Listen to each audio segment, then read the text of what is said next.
لقد كان لكم في رسول الله أسوة حسنة لمن كان يرجو الله واليوم الآخر وذكر الله كثيرا.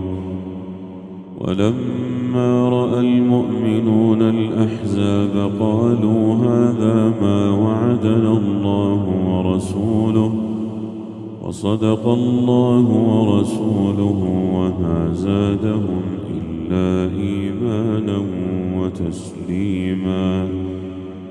من المؤمنين رجال صدقوا ما عاهدوا الله عليه فمنهم من قضى نحبه ومنهم من ينتظر وما بدلوا